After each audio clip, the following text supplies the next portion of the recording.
Pissy elevators, shitty hallways. Only $1, split it 4 ways. Credit in the store, needles on the floor. If I had one wish, I wish for more. What's going on? What's going on? What's going on, y'all? Welcome to another episode of How to Beat the Streetz podcast. Yeah. Man, now today, man, I got a very special guest in the building. Artist, actor, entrepreneur. Ladies and gentlemen, make some noise for Seany Sean. What's up, y'all? What's up? What's happening, man? What's happening? Good, man. I'm feeling blessed, though. It's a pleasure you having me here. It's an honor, you know what I mean? So, get it started. Let's do it, man. So here on this show, How to Beat the Streetz, man, we always get started with a quote. The quote we got for you today is, without hustle, talent will only carry you so far. What's that quote mean to you? Well, the quote mean to me is basically like without that ambition and drive, like your talent only going to get you so far. So I feel as though that once you have that hustle, that hunger within you, and just know why you started your goal, it'll never leave you. I like that, man. And I think about that quote all the time, you know what I mean, as an independent artist just doing our thing out here. Like, people always equate the success with the person that has the bread. But I feel like if you could take an idea from your head and put it out here in the universe, it's the same respect level to me, you know what I mean? Because it's dope just to see everything you've been doing, everything that I'm doing, everything that people around us that's in this entertainment business is doing. It's a lot going on, you know what I mean? It's right. A lot going on. But the ground level to me is just like, if you could take anything that you made in your pen, your pad, whether it's acting, whether it's whatever job you're doing, you know what I mean? If you could put that into reality out of nowhere, I think you dope, man. So, for you, right? We're gonna just matter of fact, we're gonna get it right into it. Where you from? I was born and raised Harlem, New York. Harlem in the building, huh? Right. Now, as far as education, how far did you take it? I went to PS 144 on 122nd. Like, I think it started from pre-K all the way to the 5th, and then I made my transition to Watley Secondary School from the 6th to 12th.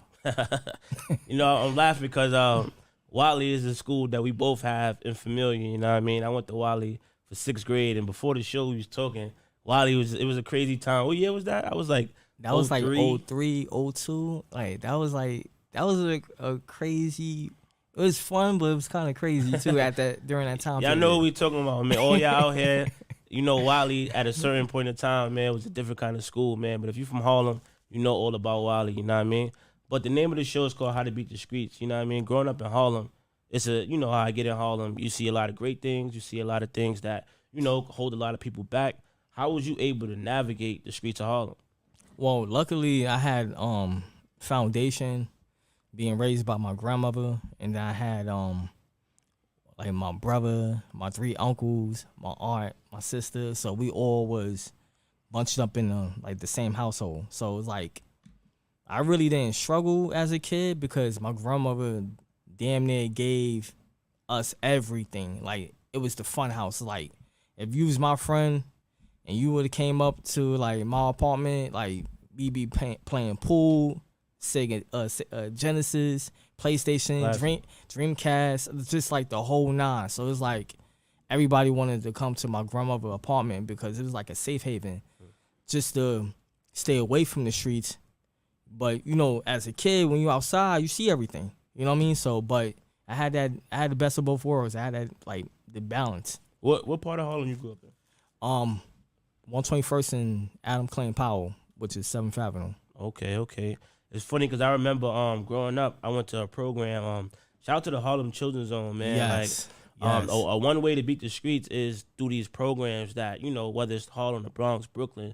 I was a part of a legendary program called Harlem Children's Zone, and that summer I was just trying to get paid, you know what I mean? I was young, 13 years old, trying my best to stay out the streets. And in my building, they had like this poster saying, 13-year-olds, 14-year-olds, you could come, you could get paid for doing extracurricular activities. So I signed up, and that program was called Truce, and you was in there too, man. Yeah. It was kind of funny, though, because my grandmother convinced me to go there. Like, it's like, you gonna be able to get paid? I'm like, nah, like my boys, they they selling marijuana, like they getting some fast money. Like I'm like, like 2 week paycheck. I'm like, man. But when I seen the paycheck, it motivated me into my education more because I was like, oh wow, like they really hands on with the community, dealing with like you becoming a writer, Right. Into film. They later on down the line started building like recording studios and stuff like that. So it's like, and also too, just like while you participating into those activities, you getting paid for it. So it's like, why not go to after school programming and just learn and get paid? I'm gonna come clean. My first paycheck, seeing my name on it and money in my pocket, was from Harlem Children's Zone. So we just want to take the time out to give a shout out to the Harlem Children's Zone, man, because that was dope. You know what I mean? I was making like a little 200, 150, but it was dope. And actually, my first music video was shot in Truce. And that was my first time like seeing the cameras, seeing myself on camera, everybody, you know, looking at it and all that. I was dancing too. So people that know me know my pops was a dancer. So growing up, I used to dance and all that. So I was in the video dancing. If anybody find that Truce video, you got a couple thousand for you, man. You see that. But all right. So growing up in Harlem, what was your biggest challenge? Like if you could just think back to your whole everything, you know what I mean, your whole life. What was your biggest challenge growing up in the streets of Harlem? More likely just like my uncle, like he was like affiliated with the Crips, so it's like he basically was like knew that I was like soft hearted, like never was a fighter, but he was like roughing me up in the house, put the gloves on, fight both of my brothers until one of us like fold, and then we gotta fight him.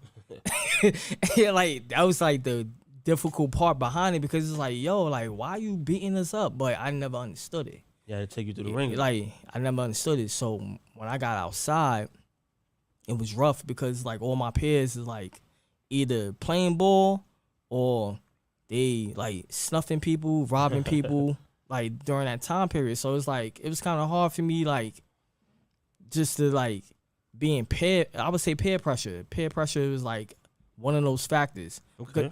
Because just seeing a lot of things in the community, you like, oh damn, like we jumping people, we taking their money, we going to the store getting something to eat. But I'm realizing that like, yo, this ain't my lifestyle. Like I'm not struggling. Right. You know what I mean? So it's like I would say peer pressure. So you mentioned your grandmother a lot. What was your childhood like? You grew up with your father, mother. What was that like? My mother, she was currently in a rehabilitated center, recovering from like drugs, and my father barely wasn't around. So my grandmother took me in. So around like 96, 97, my mother like did a 360, like graduated from college, got her nursing degree. Ooh.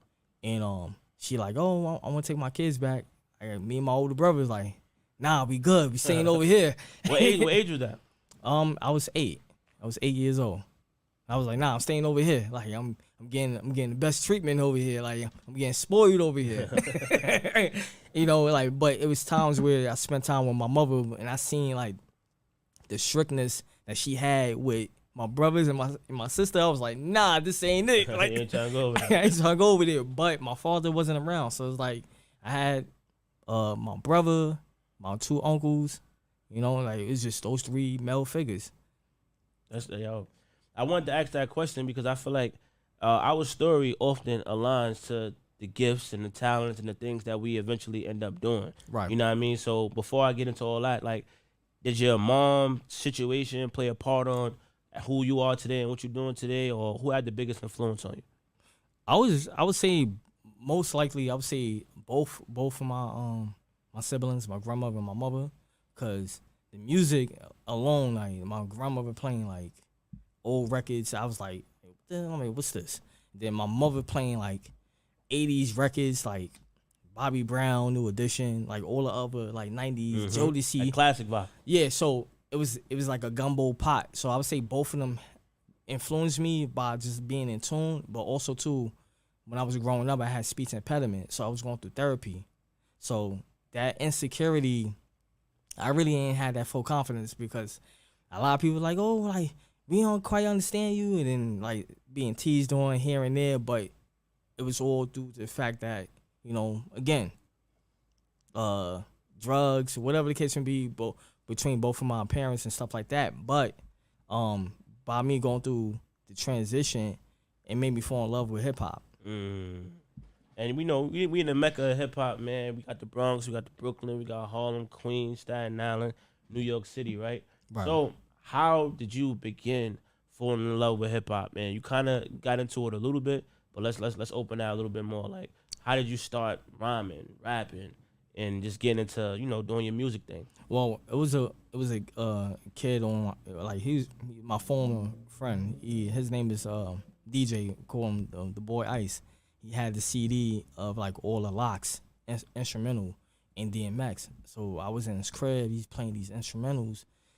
He was like semi nice, but he was still rusty. But he convinced me like, yo, let's rap, like let's do it, like let's do this. And I was kind of like scared. I was like, what? Like, how you put the words together? How you rhyme with this? But we just two kids, just like playing around with it. But during the time period, rap battling in 03 was huge. Like, it was Smack DVD. Yeah, it was huge. So everybody battling somebody. Even it just motivated like that, like my neighborhood start rapping. So I tried it out, quit the following 2 weeks. I'm like, nah, I can't do this. How old was you around that time? I was 13. I was like, I ain't doing this. Like this is like unfathomable. So when I was in the crib, my uncle and his friend, they had a studio in the closet, started recording, they pressed the button, they heard themselves. I was fascinated. I was like, yo, this is for real? Like, they record themselves in the closet and it sound like this? So it made me get back into rapping. You know what I mean? Because it started out in Wally, I started reading poetry. And my speech impediment started like become very more better, started getting aggressive, like started becoming way more better. So I was like, you know what? I'm reading poetry. I'm listening to a lot of Pac. Like just like it's a performance arts school, so it's like it's a lot of curriculum behind it. So yeah. So I started like feeling motivated behind that. So when did you drop like your first piece of music, like that first video, that first song, that first way you put yourself out there, like, yo, I'm here? I would say Truth.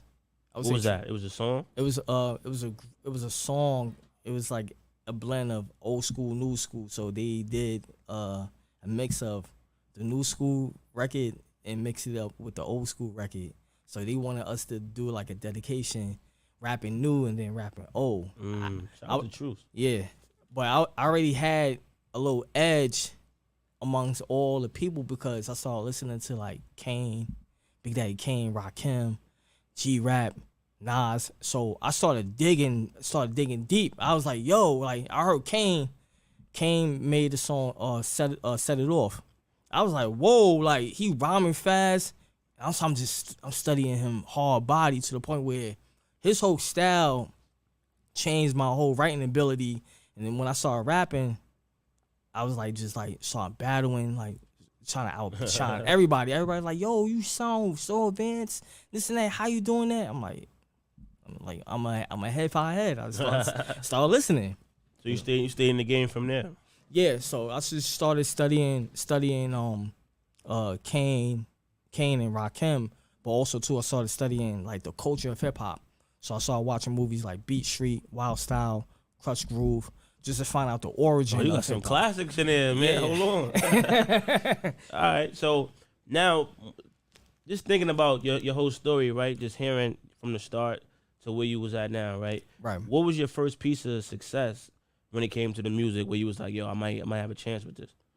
I would say my performance that changed me is, again, like I would say Harlem Children's Zone. Like they gave me an opportunity to perform in front of like thousands of our peers and stuff like that. Was it like a It was in Promise Academy on 125th and Madison. Yeah. Park. I know they do a lot of events, so I'm trying to figure out which event was it. Yeah. For people that's watching can remember, like, oh, I remember something from. Yeah. What event was that? It was like they started giving like kids opportunity to perform, whether they tap dancing, singing, rapping. So they were just doing like showcases. Yeah, so I just like took took the ability to start performing. I'm 15, 16 years old. My man's right here, got on stage with me, became my hype man, and when we got off the stage, everybody like, yo, like Sean, like you lit. So that was my first success right there, and then I'm like, yeah, this is real. All right. So now, bringing it up to speed today, what would you say your title is right now? Who are you? What you doing? What you got going on? What's your title? Well, right now, I have my title right now is like I'm selling my brand, Shawnee Sean Music. You could directly contact me for merchandise. I got all size. I don't got different colors, but I got black and white. I use music as a form of advertisement because the way the music industry is now, like it's more than talent. It's like you have to hop on different platforms and create other avenues so people could have that instant gratification, so people could see like, wow, not only he rap or sing, he also selling this, he's selling that, he's selling a different brand. So I built myself as a whole brand. And so let everybody know everything that you got out there right now. Well, I know you got the music. Yeah, I have an EP right now called Give Me a Reason. It's on Apple Music, Tidal, Spotify, on iHeartRadio. You can easily type in Shawnee Sean. You can see the music. You can download it. Also, too, once you download the music, you got let me know once you download the music, you get free merchandise. That's different. Now, yo, the other day, I was on my gram, you know what I mean? And I seen something that you posted, and I took it, put it up, and I shared it, and I ain't gonna front. My story went crazy. Everybody was asking me, who is that? What is this? Right. How did he get it? What's going on? So this is the question of the day when we get to the show, man. The question of the day is, we seen that you was playing Big Al in an upcoming Big Al biopic, and everybody want to know what's going on with the Big Al biopic. When is it coming out? How did you get the role? We got to get into it. You ready, man? Yeah. I'm gonna tell you how it started. So basically, back in 2019, Little Lee, which is Big Lee's son, basically Big L's middle brother, his nephew,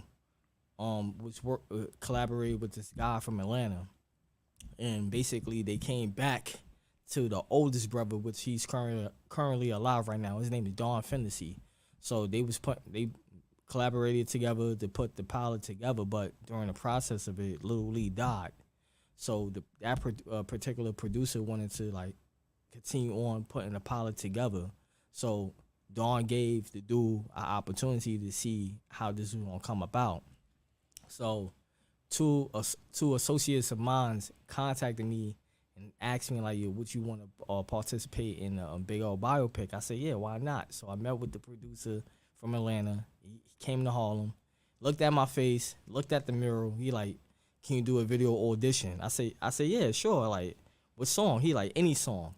So I chose Big L's first song, Yes You Made Remix by Lord Finesse.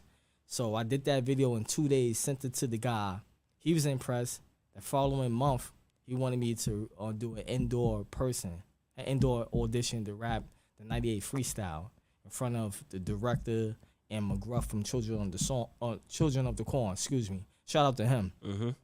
Once I rapped the 98 freestyle, everybody in the room like caught chills, like and then McGruff gave me the cosign. Damn. Drop the bomb on that, man. Yeah. Gotta drop the bomb on that. But one thing they want to know is that initial call. Like, what made them just initially call you? Due to the fact that two of my associates, their name is C Styles and 9 Lives. Shout out to them. They felt as though that I was the perfect candidate to pull it off because my voice, the way I talk, and I semi look like him. So they're like, nah, you gotta get Sean. So I was like, at first I was like, I'm like, yeah, like for real, like y'all involved with the big old pilot. I'm like, word, I'm like, all right, I'm gonna give it a shot. But lo and behold, I did it. I really didn't take it as much. I'm like, I'm just giving my all. I did it. And then everybody was like, yo, congratulations and all these praise. So when did you start acting, or was just the start? I would say this was the start because I really didn't really had no interest in acting at all. That's different. Because I wanted to like really be behind the scenes as far as like producing films, doing soundtracks and stuff like that because I like hands on behind the scenes. Now, when I got casted to play the lead role, I was strictly tunnel vision. I didn't let the social media hype distract me. I didn't let people be like, yo, you the man, because I felt like I wanted to be strictly in tune just to give my best performance while they recorded me. So after that, once it was done and I actually seen like the actual results, I was like, yo, it gave me the motivation to start acting. So I took up, like last year, I took up about like 8 courses of acting classes. So I started learning from there. And that's what we was going to say, like, how did you prepare? You know, because somebody's saying, yeah, I just jumped into it. You mean, like, how did you prepare? But you kind of mentioned it, the acting classes. Now, you know the show is called How to Beat the Streets, and I got to give my people some gems. So how did you find the acting classes? You know what I mean? Like, how did you, just seek that opportunity, and what was the course like? I went downtown on 28th Street. It's a acting class called improv classes. So basically, it's check that out, y'all. Yeah, please.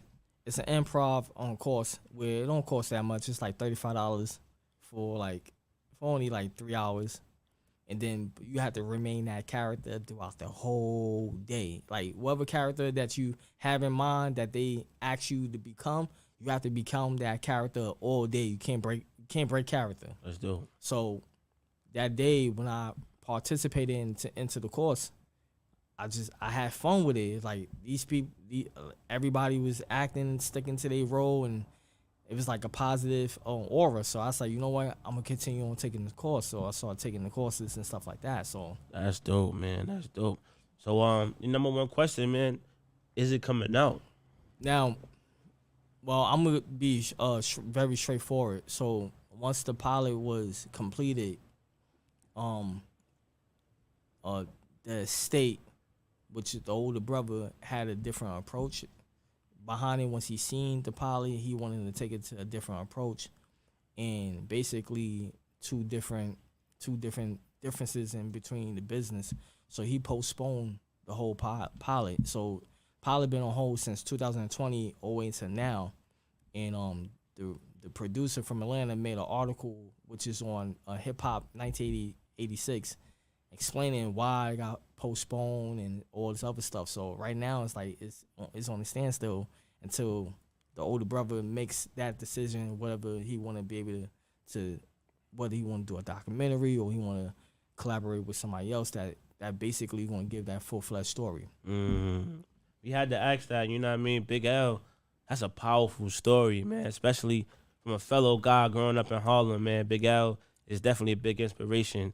So I know a lot of people want to see that. A lot of people want to, tap into Big L's story, his documentary. And I just think it's dope overall for you to have that opportunity, man. And I hope everything come out, you know what I mean, so you could do your thing and prosper. Actually, I have a funny story behind that, how I met the older brother. Let's hear it. Like, in 2016, I actually ran into the older brother on 140th, and me and him I ran down on him like, yo, my name's Sean, blah blah blah. I got you on Facebook, and me and him started talking, and then he seen that I was just a young kid, just trying to seek answers on why L got killed and stuff like that, because there's a lot of speculations. Mm-hmm. But he wanted telling me the real reason what happened to him, and I was kind of like stunned away, like, oh wow, like damn, like that really happened. Like yeah, and from there we stood in contact. It was nothing about no pilot, none of that. Fast forward, when the pilot came back, it was like 360. That's crazy. He the one that was involved with the pilot, so when he found out that I got cast, he was happy. Like told the guy like, yo, that's my little man. Damn. So. How does that make you feel now? Like, with it on pause right now. Like, what's your thoughts? What's your feeling?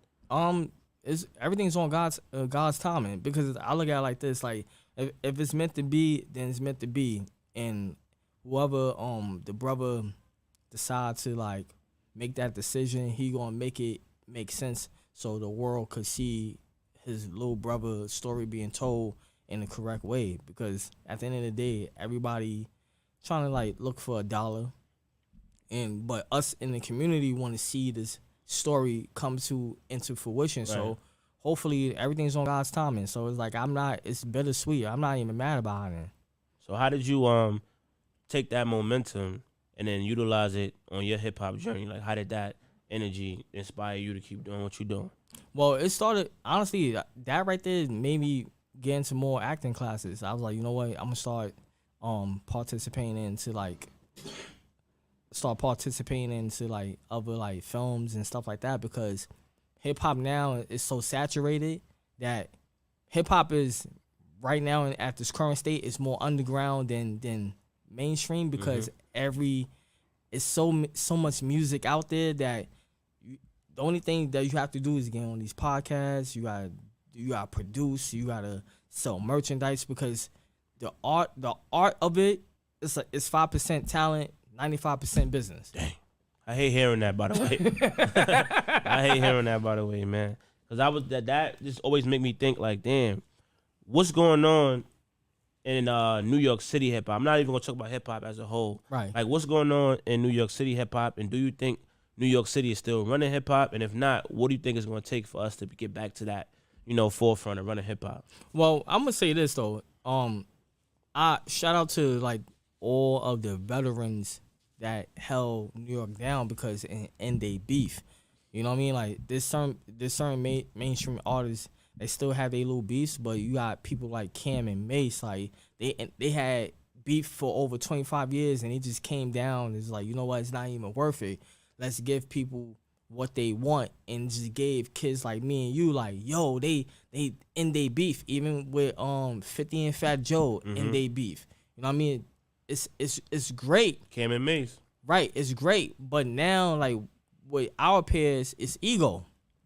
Ego is kind of basically blocking the blessings behind New York City to let New York be as a whole again. Because right now, females is running the game, running New York City. Like Scarlett, like Lola Bro, they running it. So it's like it's a phenomenal thing. But look at the message that they promoting. So it's like, it's kind of like, all right, cool. Ice Spice. Yeah, like phenomenal artists, like talented people. It's just that I just feel as though with men, it's ego. Ego is holding us back. Damn. So what is it going to take then? What is it going to take for us to get back to the forefront and everybody run it up again? Well, we need to get back into groups. I feel like groups always been our number one thing. Like you had Wu-Tang, Dipset, G-Unit, Mobb Deep. I like that. M.O.P., Rockefeller, State Property. Who else? Who other group like that's out and about? So G-Unit? Yeah, I said G-Unit. The Firm. Like, just groups made New York City as a whole. You know, like, just like, and then they had these artists branch out doing their own solo thing, but they held that branch. You know what I mean? So now it's like everybody not trying to click up on no group because everybody had that ego, like, yo, I don't want him being the man because he gonna outshine me. Or whatever the case can be. Over some, like, we can't curse on that, right? Like you do thing. Yeah, over some dumb shit. Like, oh, nah, like he gonna outshine me because he gonna get more girls. So, like, that's a petty state of mind just to have. Like, or, nah, like, he got a better song than me. It's just dumb shit. You know what I mean? That's a different take. I didn't hear somebody say that in a while. You like basically teaming up, and I do think that as a collective, it'd be way easier to spread the message if it's like 4, 5, 6 rappers coming together and just tearing shit up on the track. Like, because people gonna look like, damn, what's making them out of everybody moving solo? What's making them come together? And just different voices, different sounds. That's hard to do though. So that's probably what keeps everybody away from doing that. Right, and you got groups like Gazelda. I forgot to mention Gazelda. Yeah, salute to them. Yeah, Gazelda, they coming with that underground, like, mainstream hip hop and stuff like that, and they bridge the gap with the age. Right. And I was gonna ask you that too, because that's a hot topic right now. A lot of people saying, is ageism a thing in hip hop? Is it, can you age out of hip hop? Is there age limit? Like, what you think? I would say it depends on the growth. Like, hip hop is, like, it's 50 years old now. Mm-hmm. Like, Now it's more like you gonna tell James Brown to stop performing. Right. Like you gonna tell Usher to stop singing. You 45 years old, stop singing. Nah, like this is what they love to do. So it's like I feel like your craft and your talent has no age limit. You know, you're gonna tell God, you gonna tell God that yo, the earth is too old. It's 7 million years old. It's too old. God created another earth. Like, that don't make sense. Like, nah, like, I feel like they putting too much limitations behind it. But I do believe in growth into life transitions, too. Like, because rap ain't for everybody. Mm-hmm. And same way for, like, singing. Singing ain't for everybody. You know what I mean? But they shouldn't, the public and the consumers shouldn't be putting that stigma because they bashing Drake, Cole, Kendrick too. He make God music. Like that's boring. Nah, what if he's making the music to raise up your vibration? Speaking of God music, you heard about D1? No. Oh, you ain't hear about D1. So D1 is like I knew you had to see that video with the Christian artist and Rick Ross. He was coming at Rick. He said Rick Ross name, Meek name, Jim Jones name. And he was basically just saying like all the shit they doing. Oh, you talking about he was on Sway. Yeah, he was on Sway in the morning. And he was basically saying the same thing. Like everybody had the same message. You know, pushing the guns, the drugs and all that. But it's time for change in hip hop. Do you think right now it's time for change? You know, we had the drill wave for a minute. You know what I mean?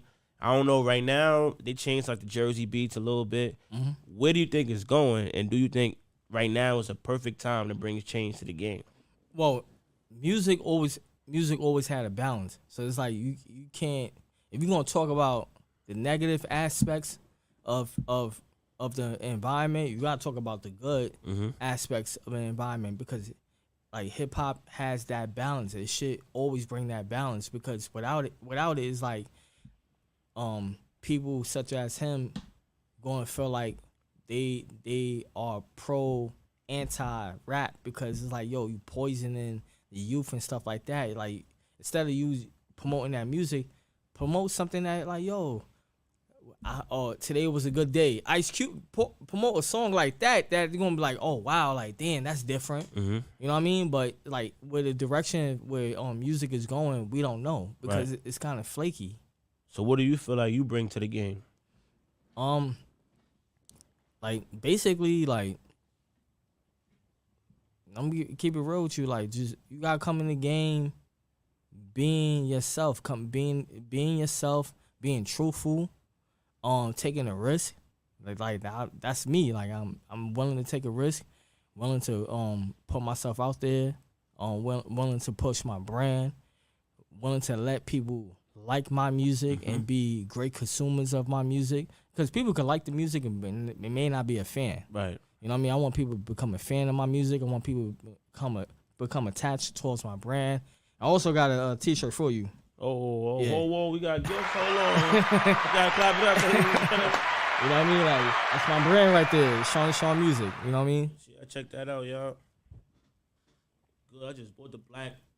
I forgot the black Jordans. I don't even like Jordans like that, but yeah, that's on the house. Lady just bought me some good Jordans that match with these, man. Good looking. Yeah, that's on the house. You know what I mean? Like, just like now, I'm coming in all forms because I'm not only relying on rap. Now I'm relying on my other talent, which is acting now. You know what I mean? Because I want to be able to like participate in other films, show my talent, move up in the ranks without compromising my integrity.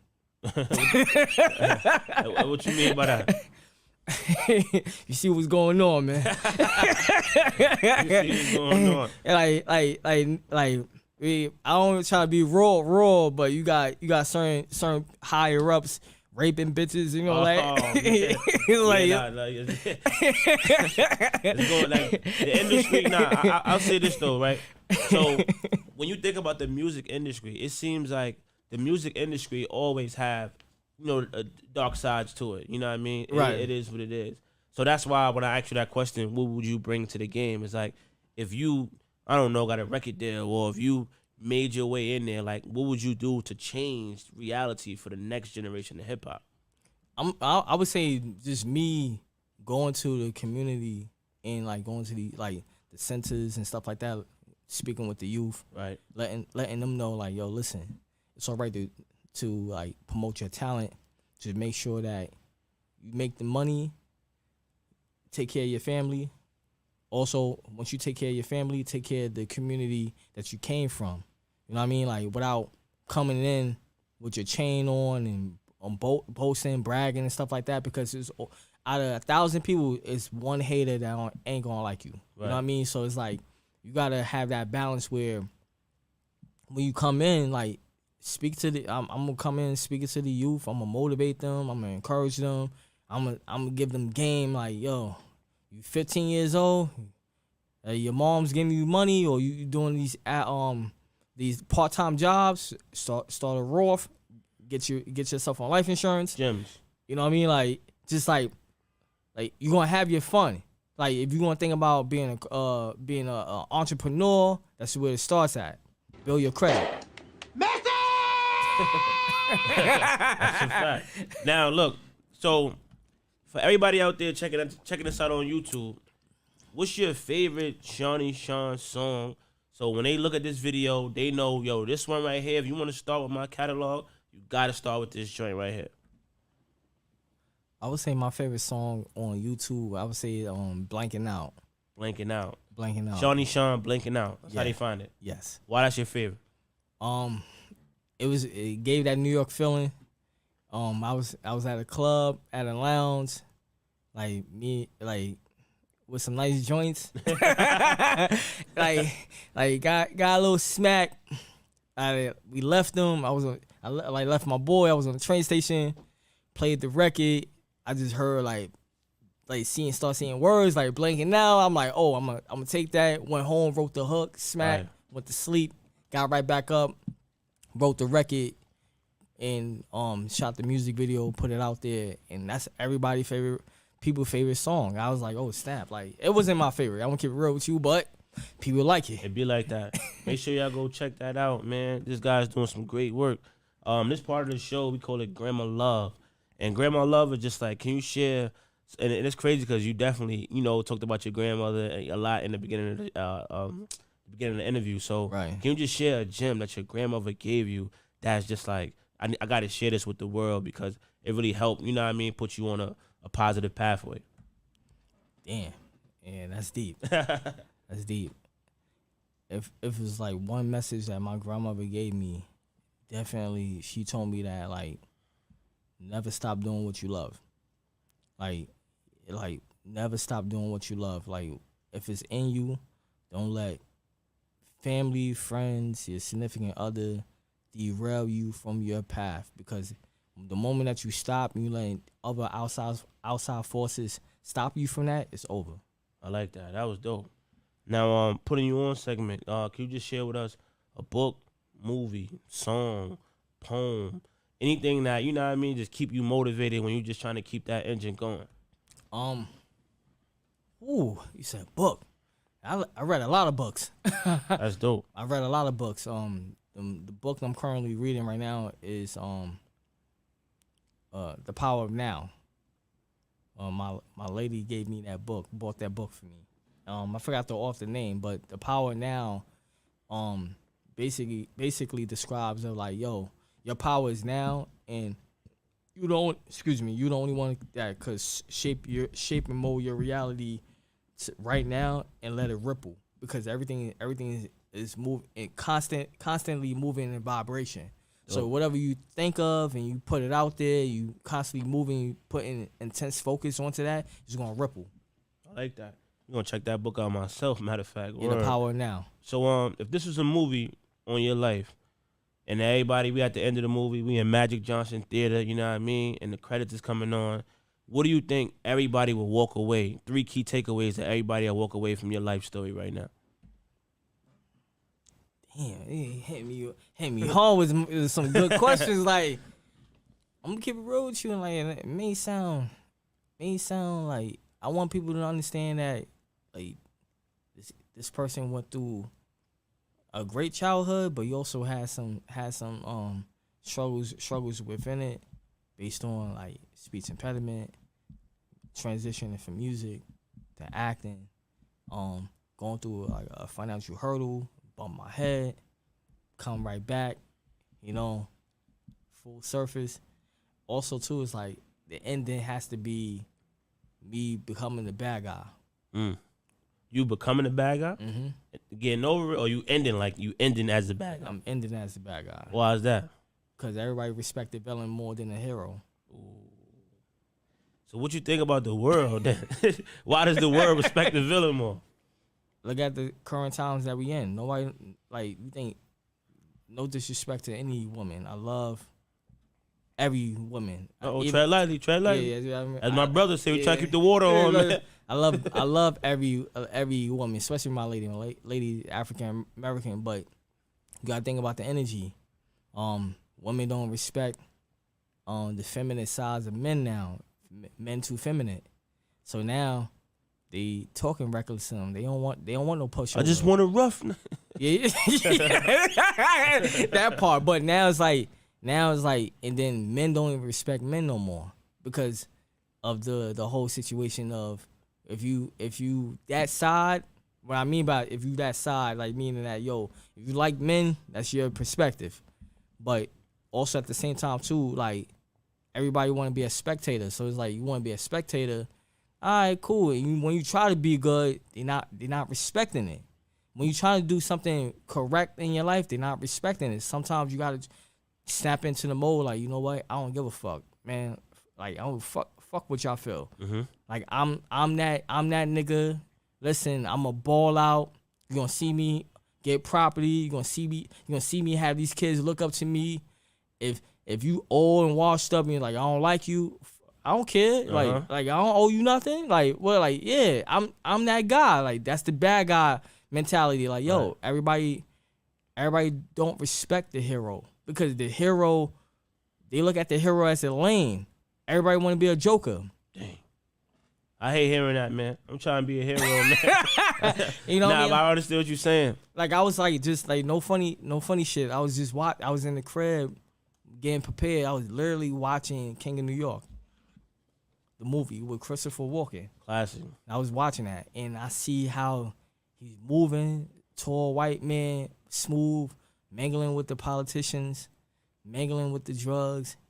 The police hate him, and it's like he was the bad guy, but people loved him. Like, yo, my God, Frank White, you everything. Thank you for the opportunity, because he giving everybody opportunity, but in hindsight, the bad guy always wins. And that's crazy because that reminds me of I was reading 50 Cent book, and he was talking about how everybody loves seeing somebody come from the ground up, or everybody loves seeing the person that's unpolished. You know what I mean? So I do agree. You know what I mean? The world, to me too, I feel like the world do love to see somebody broken. You know what I mean? People are attached to seeing broken people for I don't know what it is. We could talk about that all day. You know what I mean? Like Sexy Red is coming out right now. You know what I mean? She doing shows, pregnant. She just did a joint with YG. They got the, you know what I mean, the red flags on. They doing their thing, and she pregnant, and everybody love it. So I do feel like the world do have some type of ties to, you know, broken people. But, well, I'm gonna say this though, like from a spiritual standpoint of view, we may be a part of the world, but we're not of the world, because at the end of the day, the Most High got the last say so. So why not? I had to give you that. Like, why drop a gem? Now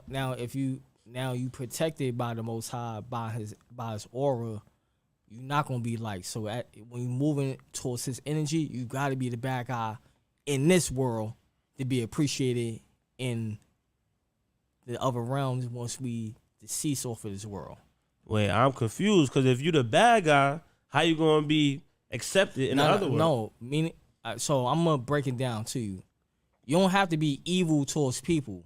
People may not even like you, but once you have that power, that aura, and you don't care about what people think, and you want to take a risk on yourself, and you know that you human, be human, you're gonna make mistakes. Mm-hmm. But as long as you treat people accordingly and treat people correctly in your life that matters, that is supporting you, that love you, fuck what the rest of the world think. Be the bad guy. Be the bad guy for the rest of the world, but appreciate the people that's in your circle. Got it. You know, love the people that love you and that stuff like that, and appreciate what God's putting you in a position, because God, like, all right, move you in this likeness, but you're gonna be hated. I'm gonna have people hate you so you can see like who's who and what's what. I see what you're saying. I'm gonna see if you're gonna fold. I'm gonna see if you're gonna resist, or I'm gonna see if you ain't gonna give a fuck. All right, well, we gonna end on this, man. You gonna just finish my statement. Yes. Right now, Seany Sean is the one and only Harlem's own. You know what I mean? Let's get it. There you have it. I grew up on the west side on 121st Street where niggas hold heat, smashing on freaks. As a kid, I knew exactly that. I never knew my pappy hanging with the murderers with the rap shit. Facts. I chose to be in the end zone, rolling the heads chrome, where I roam alone up in Edgecombe. At an age, I was advanced than other kids, seeing the things like sucking dick what mothers did. Speaking the truth, I hustle within the stairways, seeing my uncle rob reduce with the 12 gauge, cocking his Glock on the spot, peeling niggas top. We don't even carry fat knots. We do the credit swap. Fucking 9 to 5 in a regular job is only gonna have my ass waste time when I rhyme. Sean in a Harlem state of mind when I'm about that CREAM getting cream. Seany Sean, ladies and gentlemen.